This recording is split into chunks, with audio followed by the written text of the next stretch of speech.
En 72 heures à peine, un État entier bascule sous tension. Quand procédures ordinaires se figent, et que l'alerte remplace la routine quotidienne nationale. Marchés fermés, radio d'État silencieuse, ambassades ajournées, tandis que 23 unités se redéploient sans un mot autour de Ouagadougou et de ses axes stratégiques. Que signifie ce calme pour vous lorsque Ibrahim Traoré choisit la retenue publique afin d'orienter la lecture des événements, avant toute rumeur externe durable? Un scénario discret commence peut-être ici, avec des conséquences régionales durables qui dépasseront largement les heures silencieuses actuelles et leurs calculs diplomatiques futurs. Ce récit s'engage à éclairer, sans emphase ni spéculation, la mécanique précise qui transforme une rumeur diffuse en crise d'État mesurable. Le bénéfice est clair. Comprendre les signaux faibles avant qu'ils ne deviennent irréversibles. Il ne s'agit pas d'un simple enchaînement d'événements, mais d'une grille de lecture permettant de distinguer l'alerte réelle du bruit stratégique dans un espace sahélien où chaque geste est surinterprété. Au Burkina Faso, l'enjeu dépasse la sécurité immédiate. Il touche à la capacité d'un pays enclavé à conserver l'initiative politique face à des influences concurrentes et souvent opaques. Si ces dynamiques restent mal comprises, le risque n'est pas seulement institutionnel, il devient régional, car les précédents circulent vite dans le Sahel. À l'inverse, saisir la logique interne de ces décisions offre un avantage stratégique. Anticiper les points de rupture, mesurer les marges de manœuvre et comprendre pourquoi certaines postures, notamment celle d'Ibrahim Traoré, résonnent différemment selon les capitales et les opinions publiques. Ce cadre n'impose pas une conclusion. Il fournit des repères pour suivre, comparer et juger les évolutions à venir sans se laisser emporter par l'urgence narrative. En moins de 72 heures, 23 unités, soit 18% des capacités opérationnelles, sont repositionnées autour de la capitale. Ce chiffre révèle une anticipation rare. La la menace n'a pas surpris l'appareil d'État. Elle a été lue avant de devenir visible. À partir de là, le décor se précise. Des réunions diplomatiques sont annulées presque simultanément. Des fonds sont gelés sans justification publique. Et des récits médiatiques convergent en quelques heures vers une même tonalité d'alerte. Pris isolément, chaque signal paraît banal. Synchronisé, ils dessinent une intention plus large. Dans sa santé, dans le Sahel, cette concordance n'est jamais neutre. Elle a déjà accompagné des bascules rapides lorsque l'équilibre interne d'un pays se modifie trop vite pour certains acteurs extérieurs. C'est dans cet intervalle compressé que la posture d'Ibrahim Traoré prend sens. Jeune chef d'État, il devient le point d'ancrage d'interprétations opposées. Pour une partie de la population burkinabé, son orientation souverainiste représente une tentative assumée de rompre avec des schémas d'influence installés depuis des décennies. Pour d'autres capitales, ce positionnement est perçu comme un glissement abrupt susceptible de perturber des arrangements régionaux établis. Cette divergence de lecture alimente la tension sans qu'aucune déclaration officielle ne la formalise. Les 48 premières heures cristallisent ainsi un paradoxe. Un pays enclavé, souvent décrit comme périphérique, devient le centre d'une attention disproportionnée. Le Burkina Faso n'est pas le seulement observé pour ce qu'il fait, mais pour ce qu'il pourrait inspirer ailleurs. Chaque silence institutionnel, chaque mouvement discret est interprété comme un signal adressé au-delà des frontières. Le contexte régional amplifie encore cette dynamique. Les expériences récentes de pays voisins ont montré qu'une mécanique de déstabilisation peut s'activer rapidement lorsque plusieurs leviers diplomatiques, économiques, informationnels sont actionnés en parallèle. La nouveauté ici réside dans la réponse initiale, une coordination resserrée, une communication mesurée et une chaîne, de commandement qui privilégie la vitesse. Cette combinaison explique pourquoi, dès les premiers jours, la trajectoire tant attendue ne se met pas en place. Dans les heures où l'alerte reste interne, quelques figures discrètes servent de boussole à un appareil d'État sous tension. Le colonel Sanou, chargé de la sécurité présidentielle, supervisant une série de vérifications ciblées. Rien de spectaculaire, seulement des contrôles croisés, des accès restreints et l'éviction temporaire de plusieurs officiers soupçonnés de contacts non déclarés avec des acteurs extérieurs. Ce geste, technique en apparence, agit comme une première digue. Il réduit la surface d'incertitude avant que la rumeur ne gagne du terrain. Sur le terrain urbain, la capitaine Diarra incarne un autre registre de cette vigilance. Responsable des patrouilles nocturnes à Ouagadougou, elle coordonne des déplacements silencieux autour des bâtiments administratifs et des nœuds de logistique. Les rues sont calmes, mais l'attention est maximale. Eh, Les équipes observent un saut des habitudes qui changent. Une circulation inhabituelle, des présences qui ne s'expliquent pas encore. Cette accumulation de micro-signaux nourrit une lecture fine de la situation sans déclencher d'alerte publique prématurée. Et à la chose, ces deux bagages, ces deux trajectoires, la première illustre comment une logique commune, se contenir avant d'exposer. L'impact précoce ne se mesure pas en affrontement, mais en réorganisation interne rapide, en décision prise à huis clos, en marge de manœuvre préservée. Dans ce cadre, la posture d'Ibrahim Traoré apparaît moins comme un geste isolé que comme l'aval donné à une méthode. La retenue du public laisse de l'espace à l'action opérationnelle. Le résultat immédiat tangible. La chaîne décisionnelle reste intacte. Les unités loyales conservent leur leur repère et à la la temporalité de la crise est maîtrisée. Ce contrôle du rythme empêche l'emballement narratif qui ailleurs a souvent précédé des bascules irréversibles. La question qui s'impose alors est simple. Cette capacité à contenir l'instant suffit-elle à prévenir la répétition du schéma? Avant la crise, tout commence par des variations presque imperceptibles du quotidien.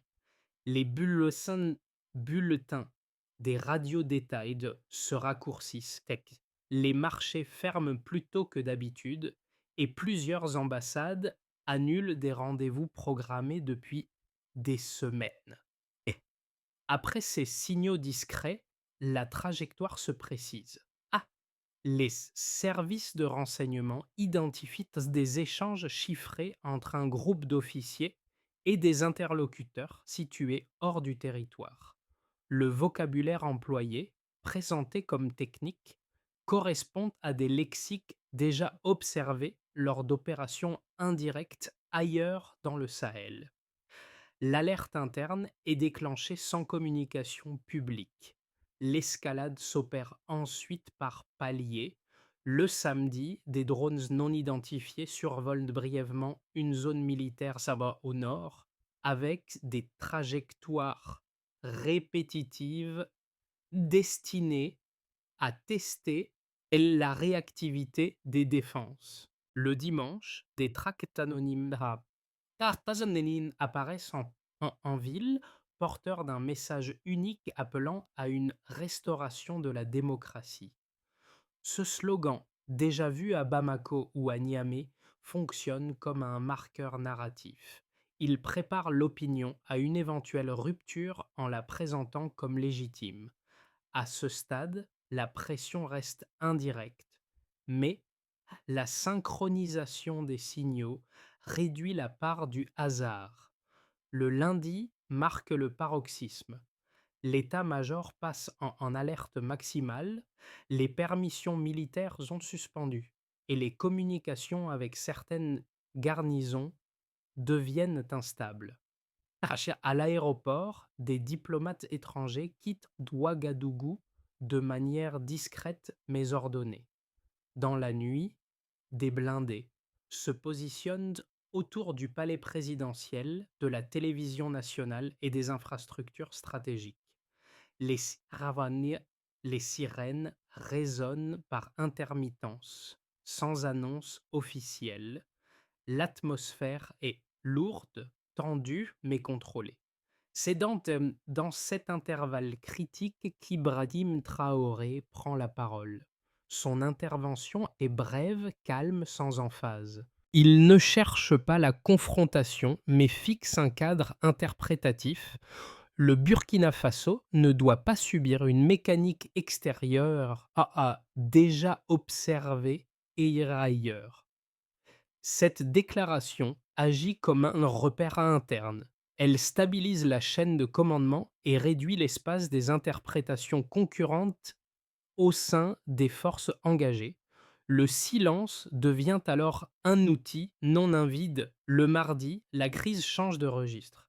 Des cyberattaques visent plusieurs sites gouvernementaux, provoquant des coupures par vagues.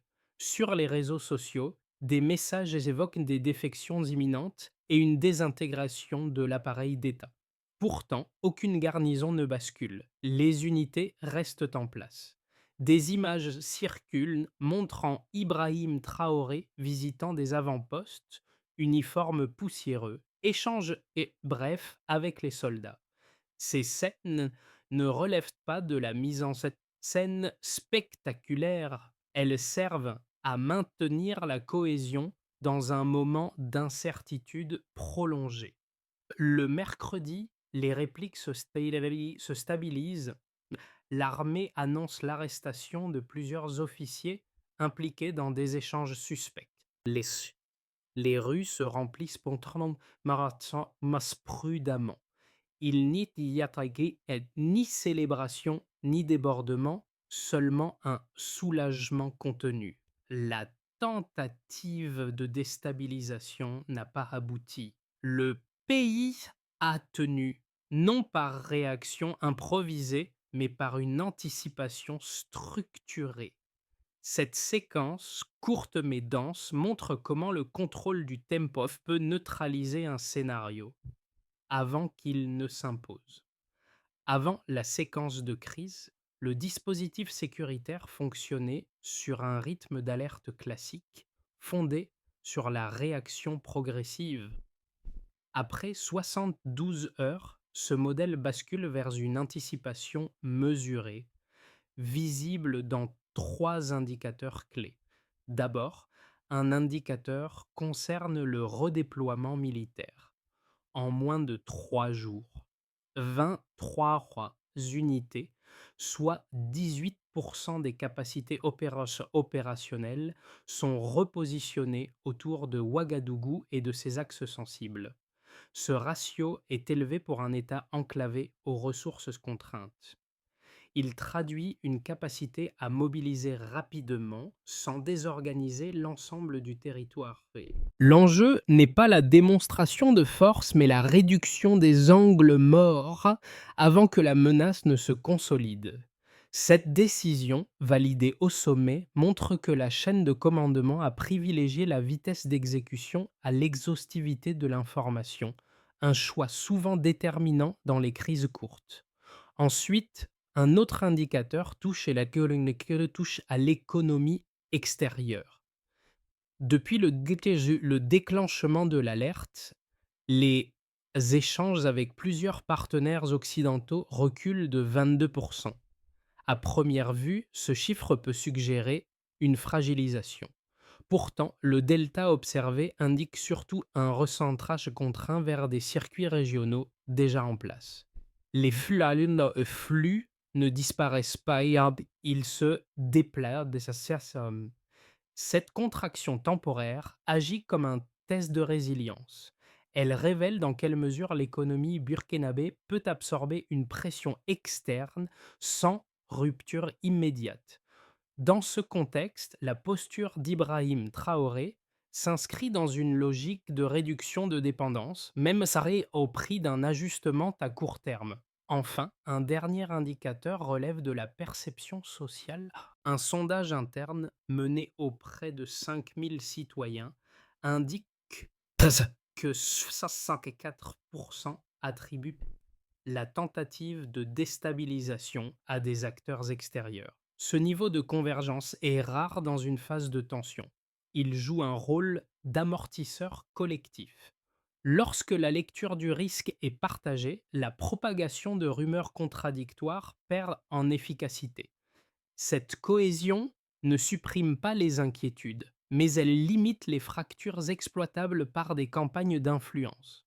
Alors, pris séparément, ces chiffres restent assez descriptifs.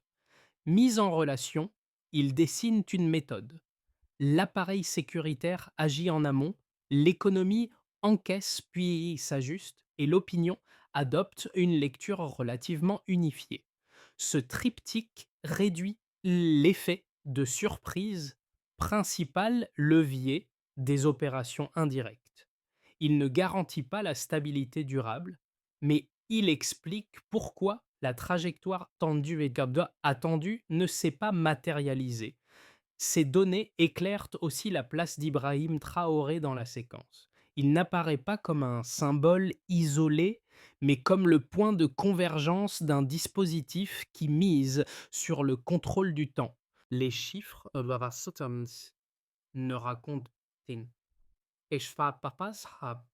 une victoire définitive, et ils montrent une capacité à tenir une ligne, à absorber un choc initial et à empêcher l'emballement. Dans un environnement sahélien où chaque faille est exploitée rapidement, cette maîtrise du tempo devient un facteur stratégique en soi. Deux lectures antagonistes structurent d'aujourd'hui le débat autour de la trajectoire politique du Burkina Faso et du rôle d'Ibrahim Traoré dans la recomposition régionale. Les présenter équitablement permet d'évaluer la solidité réelle des choix engagés.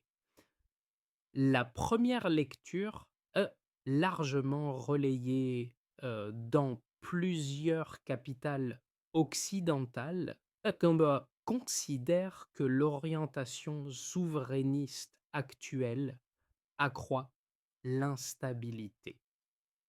Selon cette analyse, la rupture progressive avec des partenaires historiques, le rapprochement affiché avec Moscou et Pékin et la centralisation accélérée du pouvoir forment un ensemble risqué pour un État déjà fragilisé. Les défenseurs de cette position soulignent que la dépendance sécuritaire et financière extérieure jouait jusqu'ici un rôle de filet. La réduire trop vite exposerait le pays à des chocs qu'il ne pourrait absorber seul. Dans ce cadre, la crise récente serait moins une tentative de déstabilisation qu'un symptôme d'isolement croissant. La seconde lecture, plus ancrée dans le débat africain, propose l'argument inverse. Elle affirme que la dépendance prolongée constituait précisément le cœur du problème. Les partisans de cette vision rappellent qu'il y a encore quelques années, plus de 40% du budget national provenait de l'aide internationale, contre moins de 25% aujourd'hui. Cette baisse, loin d'avoir provoqué l'effondrement annoncé, a coïncidé avec l'émergence de circuits régionaux alternatifs. Pour eux, la stabilité observée lors de la crise récente montre qu'un État peut renforcer sa marge de manœuvre en acceptant un risque initial maîtrisé. Le statu quo serait alors plus dangereux que l'ajustement. Entre ces deux pôles, une troisième lecture nuance le débat. Des observateurs indépendants notent qu'après la réorganisation militaire déclenchée au début de la séquence, les attaques contre certaines infrastructures stratégiques auraient diminué d'environ 12% sur 6 mois. Ce chiffre reste modeste, mais il contredit l'idée d'un désordre généralisé. Il suggère que certaines mesures produisent des effets concrets sans constituer une victoire structurelle.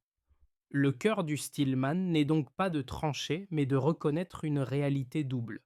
Le pari actuel est risqué, mais il est assumé collectivement et appuyé par des ajustements mesurables. La question centrale devient alors moins celle de la prudence que celle de l'alternative crédible. À ce stade, les blindés et les sirènes cessent d'être centraux. Le front devient diffus, informationnel, psychologique. Les leviers traditionnels, pression diplomatique, signaux militaires, cèdent la place à la désinformation ciblée, aux rumeurs coordonnées et à l'érosion progressive de la confiance institutionnelle. Les rapports confidentiels parlent alors de stabilisation ambiguë, formule prudente qui traduit surtout un brouillard stratégique persistant. Sur le terrain, les réflexes évoluent. Les forces burkinabées renforcent l'arme surveillance des flux, isolent les points de transmission sensibles et réduisent les canaux formels. Cette adaptation marque un tournant méthodologique. Après avoir contenu une tentative classique, l'appareil d'État apprend à affronter un adversaire sans visage ni calendrier. La crise n'est plus un pic, mais une pression continue.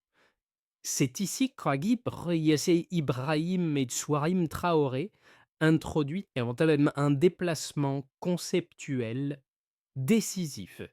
Il ne parle plus seulement de défense, mais de vigilance comme même méthode. Cette idée qui transforme la peur en discipline opérationnelle. Elle redéfinit la stabilité non comme l'absence de menaces, mais comme la capacité à les détecter avant qu'elles ne s'agrègent. Le calme observé n'est donc pas un relâchement, il devient un indicateur d'attention soutenue. Ce renversement change la lecture de la séquence entière. La question n'est plus de savoir si la crise est terminée, mais si le pays a intégré un nouveau mode de résistance plus discret, plus durable et moins spectaculaire que les ruptures attendues. Les effets de la séquence ne se limitent pas euh, au cercle décisionnel, ils se diffusent rapidement dans 4 sphères distinctes: l'État, les entreprises, les ménages et l'environnement régional, chacune révélant une facette différente de l'ajustement en cours. C'est dans cette dispersion des impacts que la portée réelle des décisions prises sous l'arbitrage d'Ibrahim Traoré devient lisible. Pour l'appareil d'État, la conséquence la plus immédiate est une centralisation accélérée. Plusieurs directions techniques sont regroupées afin de réduire les délais entre renseignement, décision et exécution. Les procédures internes sont simplifiées, parfois au prix de tensions administratives, oui, mais avec un objectif clair: limiter les fuites et renforcer la cohérence. La part du budget consacrée à la sécurité passe de 24% à 32%, signal d'une priorité assumée. Cette évolution ne traduit pas seulement une logique défensive. Elle marque une réorganisation durable de la gouvernance où la rapidité devient un critère central. Du côté des entreprises, notamment dans les secteurs stratégiques comme les mines et la logistique, l'ajustement est de plus heurté. Trois concessions étrangères sont suspendues pour son audit, entraînant une baisse temporaire des exportations d'or d'environ 15%. Pourtant, la production locale se maintient grâce à une réorientation vers des opérateurs régionaux. Les chaînes d'approvisionnement se raccourcissent, les corridors africains gagnent en importance et les acteurs économiques testent de nouveaux, nouveaux équilibres. À court terme, le coût est réel. À moyen terme, une diversification prudente se dessine. Pour les ménages, l'impact est plus diffus mais profondément ressenti. L'inflation alimentaire approche les 11%, pesant sur les budgets quotidiens. En réponse, des mécanismes d'entraide émergent: stockage communautaire de grains, coopératives d'achat, ateliers solaires partagés. Ces initiatives ne relèvent pas de slogans politiques, mais d'une adaptation pragmatique. Elles traduisent une fatigue sociale, certes, mais aussi une capacité collective à absorber le choc sans rupture brutale. Enfin, à l'échelle régionale, les répercussions dépassent les frontières. Le Mali et le Niger renforcent leur coordination sécuritaire avec le Burkina Faso, formant un bloc opérationnel inédit. Et depuis cette synchronisation, les incursions transfrontalières diminuent d'environ 9%, signe que l'alignement produit des effets mesurables. Cette consolidation réduit la marge d'influence de certains acteurs extérieurs et modifie aussi les équilibres diplomatiques. Dans ce contexte, la posture d'Ibrahim Traoré apparaît moins comme une singularité nationale que comme un catalyseur régional. Pris ensemble, ces effets Trasikat ne dessinent ni une victoire nette, ni un effondrement. Ils montrent un pays contraint de se réinventer sous pression, où chaque groupe ajuste ses pratiques pour maintenir une forme de continuité. La stabilité qui en résulte est imparfaite, mais elle est active, construite jour après jour, loin des scénarios spectaculaires initialement redoutés. À partir des dynamiques observées, les 12 prochains mois peuvent donc se décliner en 3 trajectoires plausibles. Aucune n'est certaine, mais chacune repose sur des mécanismes déjà visibles, ce qui permet d'en comprendre les conditions sans verser dans la prédiction. Dans le scénario de base, si la discipline actuelle se maintient, alors l'équilibre reste fragile mais fonctionnel. Les forces armées consolident leur coordination dans les provinces sensibles, limitant les chocs ponctuels sans les éradiquer totalement. L'économie ne rebondit pas nettement, mais elle ne décroche pas non plus. Les partenariats régionaux compensent partiellement la contraction des échanges occidentaux, tandis que la diplomatie évolue dans une friction contenue. La stabilité repose ici moins sur un succès que sur une capacité à tenir dans la durée. Dans un scénario plus favorable, si les réformes engagées que sont une gagnent en profondeur, alors des effets cumulatifs apparaissent.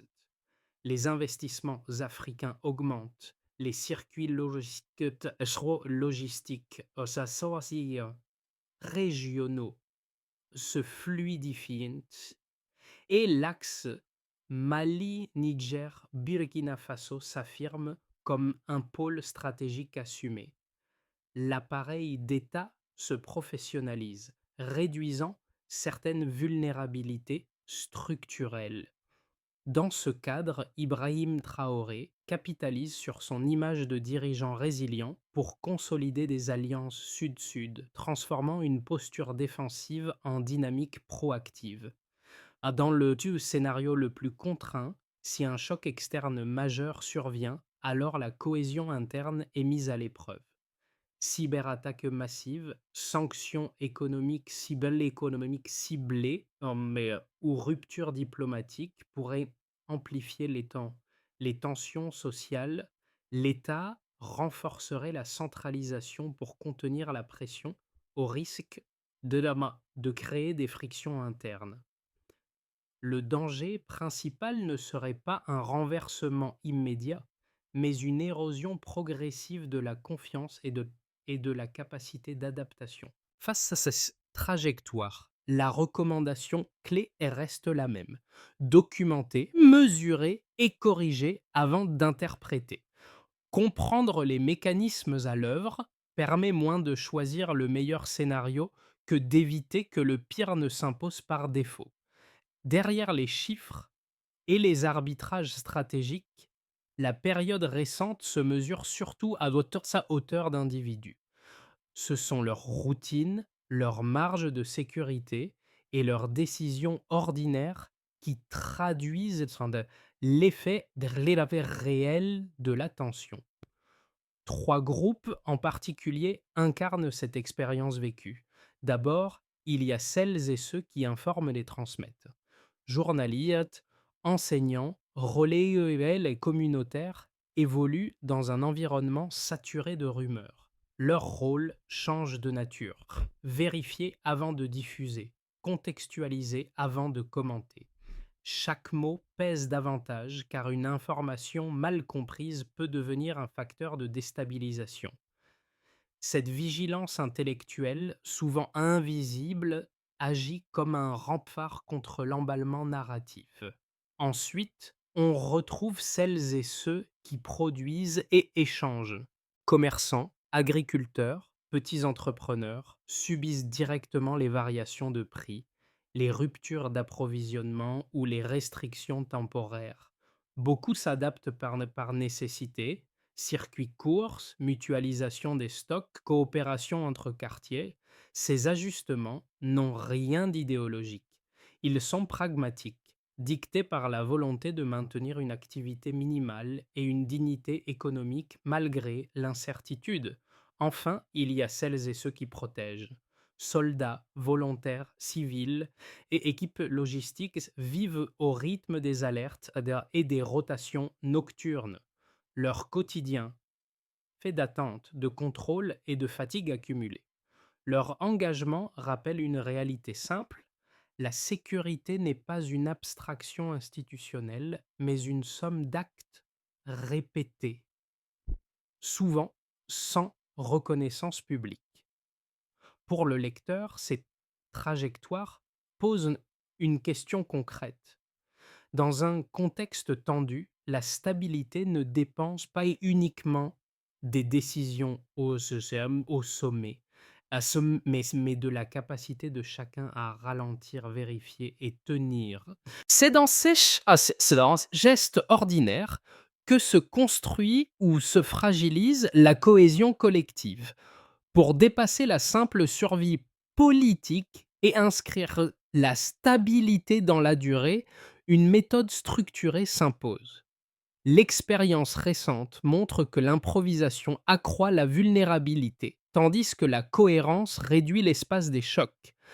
La trajectoire proposée s'articule en 5 étapes complémentaires, déjà amorcées mais encore inégales. D'abord, il s'agit de sécuriser les zones critiques et fiabiliser les transmissions. Les, les forces armées, appuyées par des unités locales et des partenaires régionaux, renforcent les frontières sensibles et les nœuds de communication. Le calendrier est immédiat, avec un suivi mensuel. L'indicateur clé reste la baisse des incidents signalés dans les zones rouges. Ensuite, il s'agit de réduire la dépendance financière extérieure. Le ministère des Finances, en coordination avec les institutions régionales, réoriente progressivement les flux. L'horizon est de 3 à 12 mois. La mesure de référence devient la part des importations européennes ajustées à la baisse sans rupture brutale.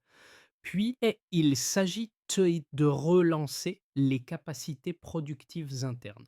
Coopératives minières, surfaces agricoles et infrastructures énergétiques locales sont consolidées. Les ministères sectoriels se travaillent avec les collectivités sur un calendrier de 6 à 18 mois. Les indicateurs combinent emplois créés, surfaces cultivées et mégawatts produits. Après cela, il s'agit de contenir la désinformation. Médias, autorités civiles et opérateurs télécoms professionnalisent la veille et la correction rapide des rumeurs. L'action est continue. Le critère d'évaluation repose sur la détection et la neutralisation d'incidents informationnels majeurs. Enfin, il s'agit de ancrer la mémoire institutionnelle. Écoles, administrations et organisations civiles documentent les décisions et enseignent la souveraineté civique. Sur 12 à 24 mois, l'intégration de modules parodiés en devient l'indicateur de progrès. Cette feuille de route, soutenue par Ibrahim Traoré, ne garantit pas le succès. Elle transforme cependant la vigilance en processus mesurable, condition minimale pour consolider les acquis récents. Dans les rues où la capitaine Diarra patrouillait quelques semaines plus tôt, le calme revient par fragments. Les pas sont plus lents, les regards plus attentifs, comme si chaque geste vérifiait encore la solidité du moment présent. Rien n'est totalement apaisé, mais l'emballement a été évité. Cette normalité incomplète dit beaucoup sur la période traversée. Or, Ibrahim Traoré n'occupe plus chaque espace médiatique. Il laisse la parole circuler aux ministres, aux gars responsables locaux, aux acteurs du terrain. Mais ce retrait relatif n'est pas un effacement. Il marque une transition, placer le centre de gravité du pouvoir vers une vigilance partagée. Les mots entendus pendant la crise, dignité, autonomie, cohérence, ne sont plus des slogans. Ils s'insinuent dans les échanges ordinaires, dans les marchés, les écoles, les postes de garde. Le fil conducteur réapparaît alors clairement. Qui a permis de tenir ne relève ni d'un coup de force, ni d'un miracle politique. Ce sont des gestes modestes, répétés, coordonnés, des décisions prises tôt, des silences assumés, une attention constante au tempo. La leçon reste fragile, mais elle est distincte. La souveraineté commence dans la constance quotidienne. La séquence récente au Burkina Faso rappelle que les périodes de tension ne se referment jamais complètement. Elles laissent des traces, des réflexes nouveaux et des questions qui dépassent le moment immédiat. Ce qui s'est joué ne concerne pas uniquement un pays ou un dirigeant, mais une manière d'affronter l'incertitude dans un environnement saturé de récits concurrents. Observer cette trajectoire invite à dépasser les jugements rendus rapides. Elle pose une interrogation plus large sur la façon dont les sociétés évaluent la stabilité, la légitimité et la souveraineté à l'ère des pressions indirectes. Le cas d'Ibrahim Traoré devient alors un point d'appui pour réfléchir, comparer et discuter, plutôt qu'un symbole figé à défendre ou à rejeter. Pour chacun, l'enjeu c'est en simple mais exigeant. Apprendre à distinguer l'information du signal, l'émotion du mécanisme et le bruit de la dynamique réelle. Cette vigilance ne relève pas seulement des États ou des institutions. Elle se construit aussi dans les échanges, les débats et l'attention portée aux faits. Dans ce contexte, une question demeure ouverte, sans réponse immédiate. Comment transformer la vigilance collective en culture durable au-delà des crises? C'est ça, c'est les crises.